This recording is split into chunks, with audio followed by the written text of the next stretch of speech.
السلام عليكم ورحمة الله، ورجعت لكم فيديو جديد وأكلة جديدة اقتصادية. بقى عملنا بيتزا وروقنا عليهم. النهارده بقى نعمل عجة. العجة المصرية جامدة جدا، بتعجبكم جدا طبعا، انتوا عارفينها. هي جميلة بس مش دايما بتنجح مع كل الناس، بس هي سهلة جدا وبسيطة قوي قوي، وبتكاتي وحركاتي بقى انتوا خلاص اتعودتوا على ام ملك، وان شاء الله تطلع احلى عجة. بصوا بقى قبل ما نقول العجة، نزلت السوق لسه جايه، وارجع اقول لكم برضه الجو كان حر جدا. بص، جبت طبعا للعجه اساسها البيض. ماشي، دول 7 بيضات، تمام كده. 7 بيضات. طبعا هي عشان هي اساسها البيض، عايزه تكتري عايزه تقللي البيض ده يرجع لك انت، كل واحد بيحطه وهو اللي هو عايزه، تمام كده. بس هي اساسها طبعا البيض، بيض وخضره. خضره بقى عند الست ايه جميله كده، وخضره ايه وموروره بقى جميله.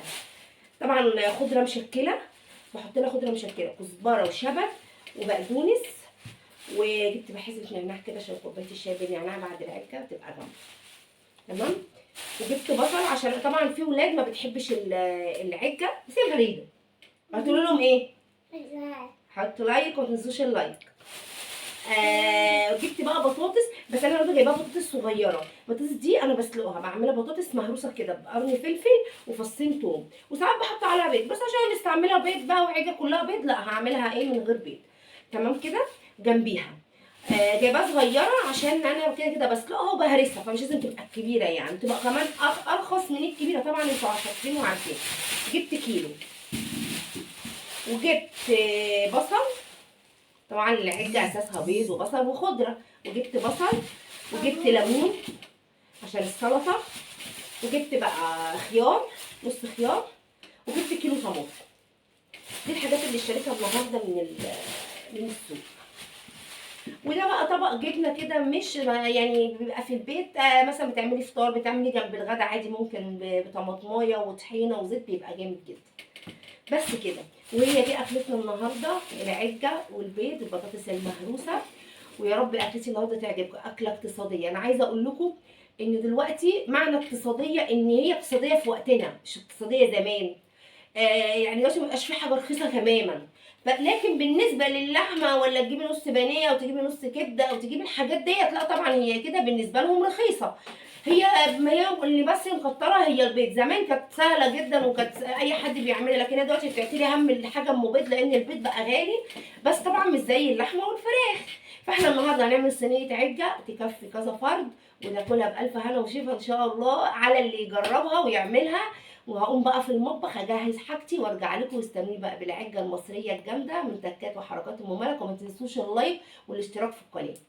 بصوا بقى يا حبايب قلبي، رجعت لكم بقى بالمقادير السهله والبسيطه بتاعت العجه المصريه. 7 بيضات، كوبايه دقيق، هاخد منها واسيب الباقي.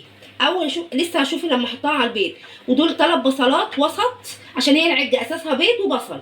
ودي خضره مشكله، بقدونس وشبت وكزبره وقرن فلفل للي عايز، اللي مش عايز يشيلها. ودي طماطمايه يعني كبيره، اللي عايز في العجه في بيحط لها طماطم، وفي لا انا بحط لها طماطم. ودي التوابل، كمون وملح وفلفل وكزبره ومعلقه صغيره كده توم وبصل بودر، تمام كده.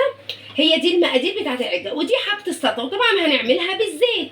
يبقى هنقول بقى، يبقى هنحط بقى اول حاجه، هنحط البيض عليه الدقيق، وهندوبه كويس جدا. انا حطيت كوبايه، وممكن ازود له يعني لو لقيته تقيل كده ومكلكع، وهزود له يعني حبه ميه بس صغيرين مش كتير، اللي هو بس يبقى بيفك، تمام كده. هقعد بقى ادوب، انا قعدت اضرب فيه، حسيته تقيل شويه، ازود شويه ميه بس مش كتير، يعني مش هنزود ميه كتير، ده هما بقين ميه بس كده، حبه صغيرين بس كده. بصوا البيض داب خالص مع الدقيق، ما ينفعش يبقى مكلكع تماما. وهركنه، هاخد بقى على النار البصله، هصفرها بس، هتصفر، وبعدين اقوم حاطه عليها الخضره، واحط عليها الطماطم، واسيبهم يعملوا شويه مع بعض، البصل والطماطم.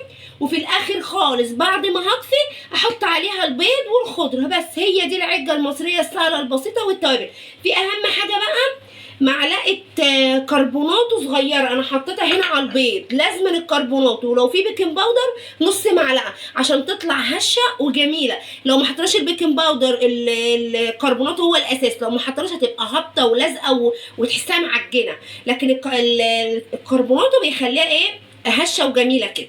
بس هروح بقى على النار وارجع لكم تاني، وهي دي سهله وبسيطه، وطبعا بنعملها بالزيت، سهله وبسيطه ما فيهاش اي حاجه. هوريكم وانا بعملها على النار. بصوا بقى دلوقتي انا حطيت بصوا البصله لازم تبقى مصفره، مش زي التسبيكه اللي هي اللي نعملها تبقى يعني متحمره قوي، لا لازم بصوا تبقى بس صفرة كده، صفار الذهب.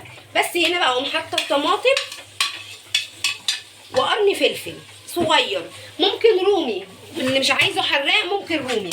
الله عليكي يا ماما. الله يخليكي يا قلبي. ازيكم عاملين ايه؟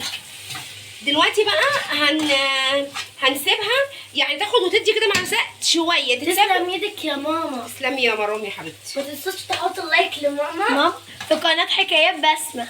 قناه حكايات بسمه. بقى تشتركوا في القناه وتفعلوا زر الجرس عشان اكلاتي الحلوه السهله البسيطه. دلوقتي بقى هسيبها تتسبك شويه مع بعض، مش قوي برضه، يعني مش تبقى تتسبك زي برضه قوي، لا مش بتدي طعم حلو، يعني هتبقى مسبكه وتقيله وحاميه، لا. وبس كده هروح بقى هتسبك شويه وارجع لكم تاني. كده بعد بقى ما البصله دابت، بصوا لقيتها دابت بقى والطماطم دابت معاها شويه كده، ما تسبكتش لا، مع هي الطماطم والفلفل والبصل هنزل بالخضره. يعني بصي بتحب الخضره كتير. بس كده، وهقوم بقى مقلباها واطفي. طبعا حطيت التوابل الملح والفلفل التوابل كلها حطاها مع البيض، بس كده. وهقوم بقى ايه مقلباها كويس مع بعض، وهقوم طافيه بس تدبل بس سنه بس الخضره، واقوم طافيه اطفي خالص، واقوم حاطه عليها البيض لما تبرد. لو حطيتيه وهي لسه محطوطه وهي لسه سخنه هتلاقيها بردت منك، قصدي استوى البيض ومش هتبقى حلوه تماما. واحط عليها البيض وهوريها لكم، بعدين هقوم مدخلها الفرن. وهي دي العجه المصريه الخطيره ومفيش اي اسهل منها، بس هي تكتها بس في الكربوناتو عشان ما تطلعش ملزقه. الخضار بتاع بيبقى دبلان بس مش مهري، بصوا اخضر وفريش كده زي ما هو باين. دلوقتي بقى ايه بصوا بردت خالص، حتى انا ماسكه الصينيه كانت على النار، لازم تبقى بارده بس. وطبعا ده البيض اللي عليه كربوناتو وعليه التوابل، اقوم حطاها عليها بس كده.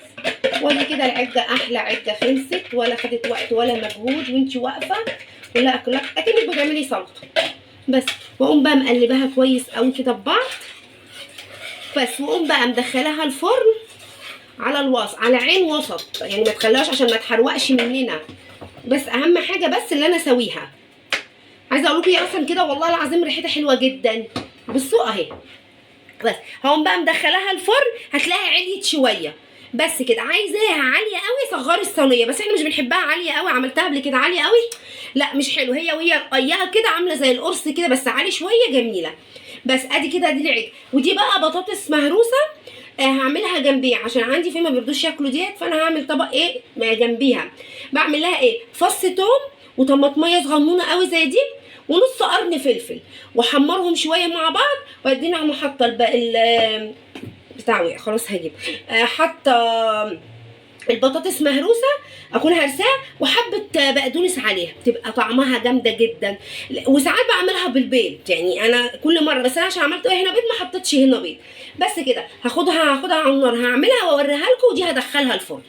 دلوقتي بقى بص احمرت البصله وقرن الفلفل وفص الثوم، وهنزل بالبطاطس بس كده وهقلبها كويس. بس هي دي البطاطس سهله. كل واحد بقى ايه اللي عايز يحط الطماطميه يحط، اللي مش عايز يحط فص ثوم بس ماشي، كل واحد بطريقته، بس جربوها بالطريقه دي بجد هتعجبكم. بس هقربها كده وهرسها واغرفها واوريها لكم. بصوا بقى دلوقتي انا لسه مطلعاها من الفرن، بصوا عليت ازاي. عايزه اقول لك لازم بتجسي كده عليها او بالشوكه تشوفيها، لو طلعت فاضيه زي الكيكه كده طلعت فاضيه يبقى هي كده استوت. وكمان تلاقي لقيتها طريه شويه سيبيها، تاخدش اصلا تلت ساعه في الفرن. بس هروح اقطعها بقى واوريها لكم كده وهي متقطعه وسمكها عامل قد ايه.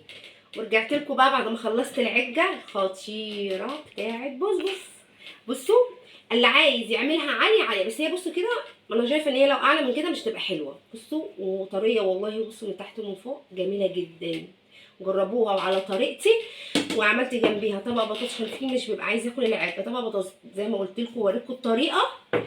واوريكم وده طبق جبنه بطماطم بالزيت والطحينه، وده طبق السلطه. طبعا طبق السلطه ده اساسي جنب، في بقى بيعمل تجمع مخلل، في يعمل فلفل، في اللي يعمل اللي هو عايزه ترشي عادي، كل واحد وطريقته واللي هو عايزه. بس احنا هنا بعملها لازم السلطه، من غير السلطه مش يعني مش تبقى قد كده. بس كده، وده كان النهارده الاكل. يا رب يعجبكم، يا رب ما تنسوش بقى تحطوا اللايك والكومنت وتشتركوا في القناه، واستنوني في فيديو جديد، ومع السلامه.